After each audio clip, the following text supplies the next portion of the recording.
Hello.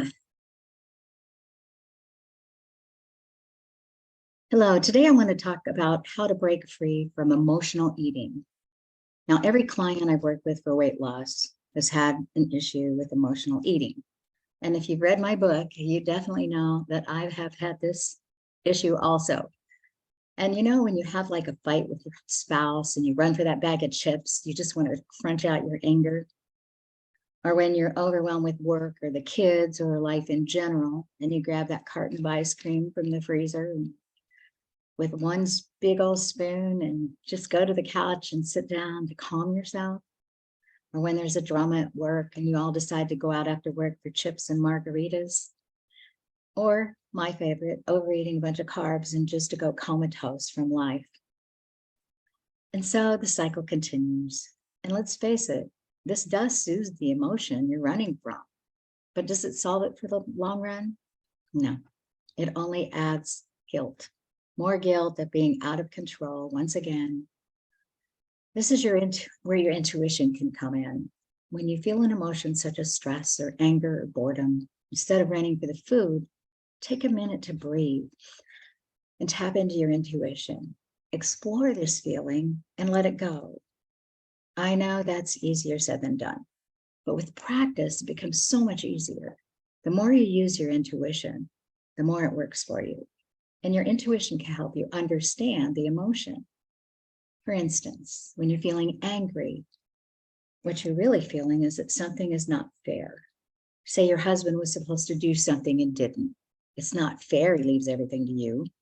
So stop and feel the feeling of anger and acknowledge that you feel something is unfair. And then look at it. And is there any way to make it fair? By making him do something around the house?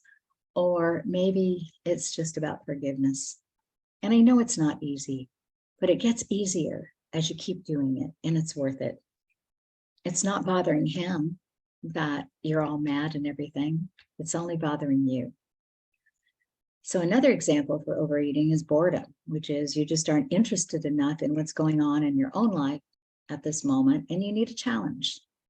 So feel the boredom. Acknowledge you need more stimulation in your life. Flip on music and dance. Call a friend. Take a walk. And for the long term, find a hobby. Now, with my method, you will learn to get in touch with your feelings.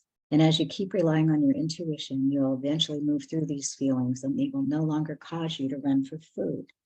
You'll be able to stop yourself and do what you need to do to feel better in other ways than just eating. And some more tricks for emotional eating. Take a breath. Even a few deep breaths can help you release these feelings and focus on right now.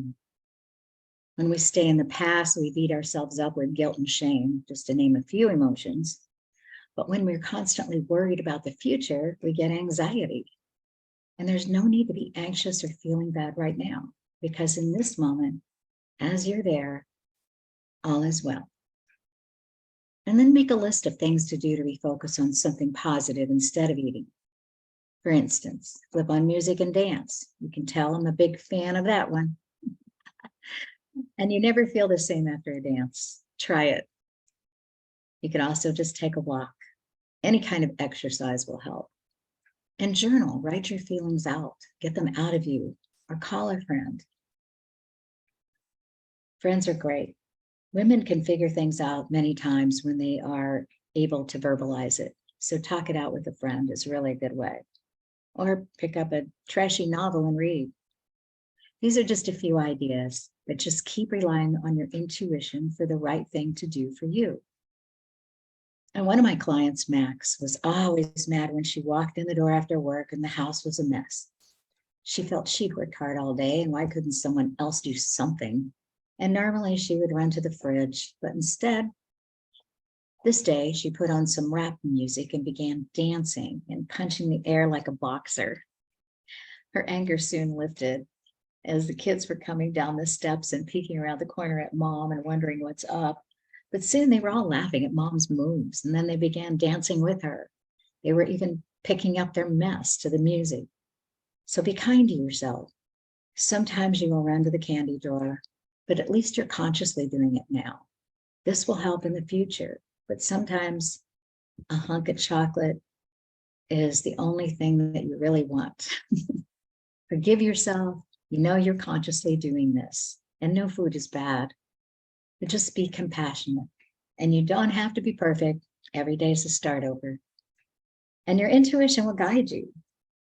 It will guide you to have more compassion for yourself and to feel good every day.